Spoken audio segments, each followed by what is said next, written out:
Hey everyone, and welcome to this explainer. We rely on trains to transport just an incredible amount of goods, materials, and people every single day. Yet we rarely actually stop to think about how they come into existence. Well, today we are unpacking something truly massive. We're talking about machines that can weigh over 400,000 pounds and pull thousands of tons of freight. We're going to look at the hidden complexities and the sheer breathtaking scale of building a modern workhorse of the railways, the locomotive. Seriously, have you ever stopped and wondered how a massive train engine is actually built? We see these incredibly powerful engines pulling endless freight down the tracks, and they look, well, virtually indestructible. But the answer to how they're born, it lies in this fascinating, perfectly choreographed blend of heavy engineering, advanced robotics, and just ridiculously demanding testing. It's a process that literally takes raw heavy metal and transforms it into a rolling powerhouse. Okay, let's dive right into this. Here is our manufacturing blueprint. We're going to build this Titan step by step. First, the steel foundation. Then, wheels and suspension, followed by powertrain installation. Next up, testing for the tracks. And finally, the manufacturing hubs, where all of this actually happens. All right, kicking things off with Section 1, the steel foundation. Let's begin right at the start, focusing on the sheer brawn required to even get construction underway. The entire process kicks off with heavy steel fabrication. Because, before a train can haul anything, it needs to be built from materials that can withstand immense forces. So massive, incredibly heavy steel plates are sequentially stamped, precision cut, and meticulously welded. And we're not talking about guys with hand torches here. We're talking about enormously powerful hydraulic presses exerting thousands of tons of pressure, and advanced robotic welders fusing steel with pinpoint accuracy. It's an absolutely spectacular display of heavy industrial robotics at work. And all of that intense stamping, cutting, and welding isn't just for show. This fabricated steel forms the absolute skeleton, the core framework of the locomotive. This heavy fabrication creates the underframe, the expansive machine room that's going to house all the internal components, and the operator's cab, where the driver eventually sits.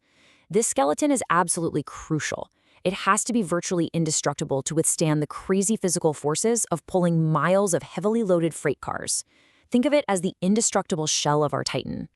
Moving down the assembly line to Section 2, wheels and suspension.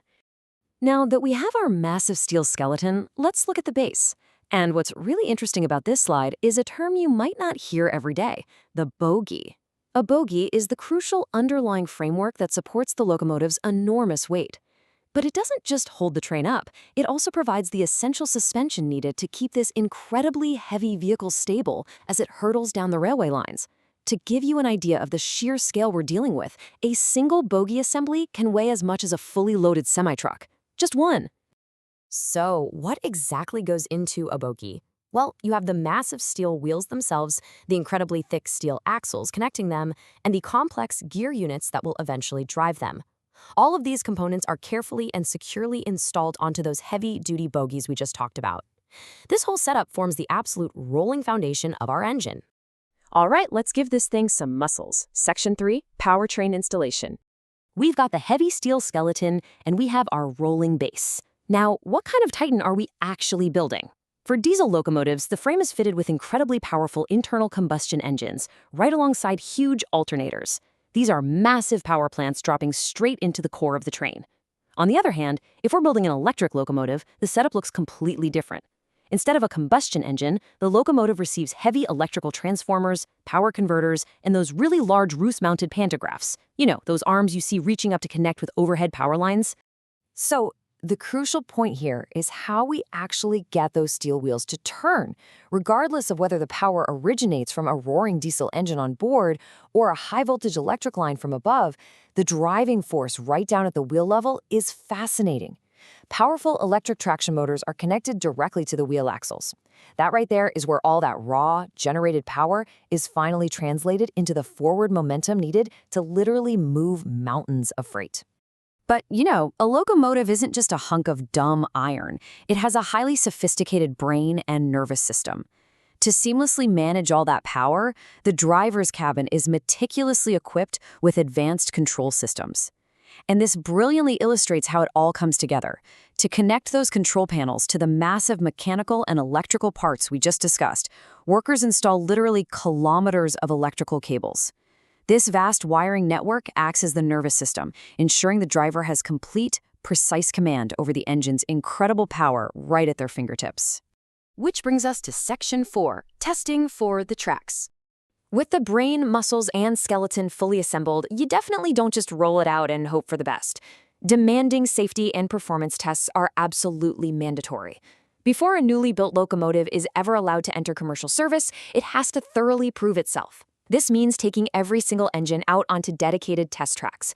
Engineers meticulously push the emergency braking systems to their absolute limits and max out power outputs. They have to ensure the locomotive will never fail under extreme real-world conditions, because when you're dealing with thousands of tons of moving metal, reliability and safety are completely non-negotiable.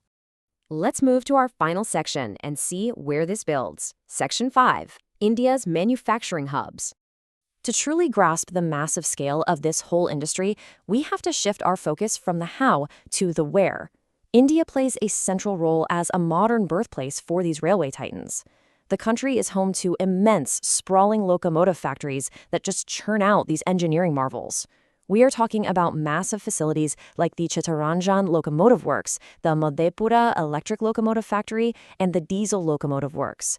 These hubs are exactly where all the heavy engineering and advanced robotics we've been talking about happen on a massive industrial scale every single day, ultimately keeping global supply chains moving. So it all comes down to this. From raw steel fabrication to final rigorous testing, building a train engine is a remarkable feat of modern engineering. Just think about it. We started with nothing but flat, heavy steel plates. And through the power of enormous robotic welders, incredibly complex Bogie assemblies, massive powertrain installations, and literal kilometers of electrical nervous systems, that steel was systematically transformed into a finished, incredibly powerful locomotive ready to pull thousands of tons of freight. I want to leave you with this final thought. Next time you're stuck at a crossing and see a train roll by, will you see just a vehicle or a rolling feat of modern engineering? I really hope that after seeing how these titans are built, understanding the unbelievable precision, the demanding testing, and the raw power that goes into every single one, you'll look at the railways with a completely new sense of awe. Thank you so much for joining me on this explainer, and hey, keep marveling at the heavy machinery that powers our world.